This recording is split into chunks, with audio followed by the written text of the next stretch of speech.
આજથી 2 દિવસ પહેલા હું અમદાવાદ ન્યૂઝ રૂમ ચેનલમાં એક ઇન્ટરવ્યુ આપવા ગઈ હતી. મારી સાથે જે ઘટના બની છેલ્લા 2 મહિનાની અંદર 4 મહિનાની અંદર બધી જ વાત મેં મારી ત્યાં જણાવી. એ વિડીયો ગઈકાલે રાતે 8 વાગે એ લોકોએ લાઈવ કરેલો છે. એ પછી વિડીયો મેં આખો જોયો. એમાં પ્રદીપ ભાખર એવું કહે છે કે મેં અમને જોયા પણ નથી અને હું અમને ઓળખતા પણ નથી. તો પ્રદીપ ભાખર, તું મને ઓળખે છે કે નહીં, તે મને જોઈ છે કે નહીં, એ વસ્તુનું પ્રૂફ મારી પાસે છે. આ વિડીયોના લાસ્ટમાં એ બધા જ એવિડન્સ સાથે તમે બધા જોઈ શકશો કે પ્રદીપ ભાખર મને ઓળખે છે કે નથી ઓળખતો. જો તું મને ન ઓળખતો હોય તો ગીર પેલેસ રિસોર્ટમાં તું મારી સાથે શું કરતો હતો? એ પછી પણ ના ઓળખતો હોય તો બગસરા તારી ઓફિસમાં અમે લોકો ત્યાં શું કરતા હતા? જો હજી ના ઓળખતો હોય તો તારી અને મારી વોટ્સઅપ ચેટના સ્ક્રીનશોટ મીડિયા સુધી કેવી રીતે પહોંચ્યા? આ બધી વસ્તુમાં એકનો એક ખુલાસો કરવા માટે મારી પાસે બધા પ્રૂફ છે.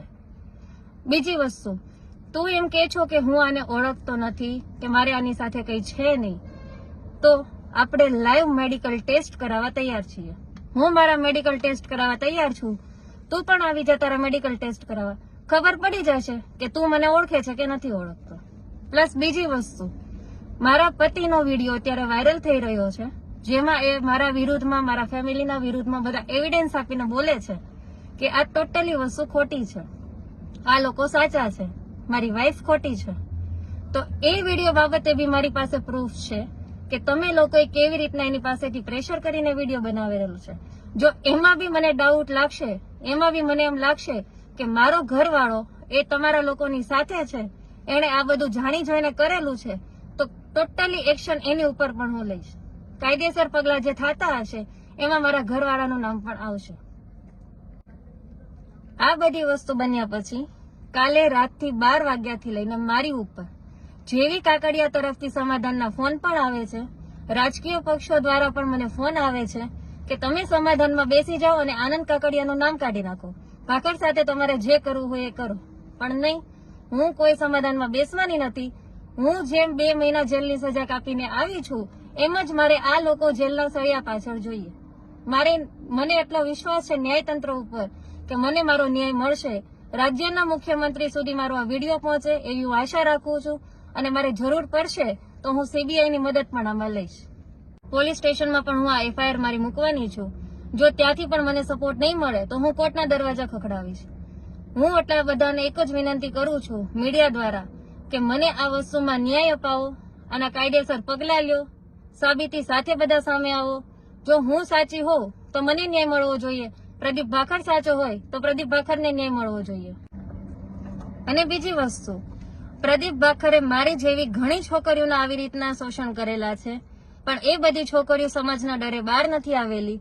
હું પોલીસને રિક્વેસ્ટ કરું છું કે આમાં ઊંડી તપાસ કરો. જો હું ખોટી હોઉં કે ભાખર ખોટો હોય તો અમારા બેના મેડિકલ લાઈવ ટેસ્ટ કરાવો, અમારા બંનેના લાઈવ લોકેશન ટ્રેસ કરાવો. હશો તો અમે બંને સાથે જ હશું. બેંકોંગ એ મારા સાથે આવેલો છે તો એની લાઈવ લોકેશન ટ્રેસ પરથી એ પણ ખબર પડી જશે કે એ બેંકોંગ હતો કે નહોતો. મારી પાસે ટોટલી પ્રૂફ છે કે બેંકોંગ હતો. પ્લસ બીજી વસ્તુ, ફામે બી એ મારી સાથે હતો, એનું લોકેશન બી તમે ટ્રેસ કરાવો. પ્રદીપ ભાખર, તારા કયા કયા ગોરખ ધંધા છે, તો હું ધંધા કરે છે, હું ધંધા કરાવે છે, એ ટોટલી એવિડન્સ બધા પ્રૂફ મારી પાસે છે. અને એ બધા પ્રૂફ લઈને હું પોલીસ સ્ટેશનમાં એફઆઈઆર કરવા જવાની છું. નેક્સ્ટ વીક તૈયાર રહેજે બધી વાતના જવાબ આપવા માટે. જો તને એમ હોય કે રાજકીય દબાણ આપીને તું આ કેસ પાછો લેવડાવી લઈશ તો એ પોસિબલ નથી. હું આ વસ્તુમાંથી પાછળ નથી હટવાની, કેમ કે મેં જે 2 મહિના જેલમાં કાઢ્યા છે તારા ભૂલને લીધે હતી, તમારા બધાની ભૂલની લીધેથી. પ્લસ વાત રહી મારા હસબન્ડની, એની પાસે તમે વિડીયો ઉતાર્યો તો મને એક વસ્તુ એ સમજમાં નથી આવતી કે જે દિવસે મારી કોર્ટની તારીખ હતી એ તારીખે ઈ મારી સાથે નો આવ્યો અને હું જયારે અમદાવાદથી નીકળી ત્યારે ઈ અમદાવાદ આવ્યો. ઈ અમદાવાદ આવ્યા પછી આ બધા વિડીયો બન્યા અને ઈ રાતોરાત દુબઈની ફ્લાઇટમાં જતો રહ્યો. અને જયારે વિડીયો બનાવ્યો ત્યારે ઈ ઓચિંતાનો દુબઈ કેમ જતો રહ્યો? તો એનો મતલબ તો એવું જ થયો ને કે આનંદ કાકડિયા અને પ્રદીપ ભાખર તમે બંને ભેગા થઈને એની પાસે આ વિડીયો બનાવ્યો અને એની સેફટી માટે તમે એને દુબઈ મોકલી દીધો.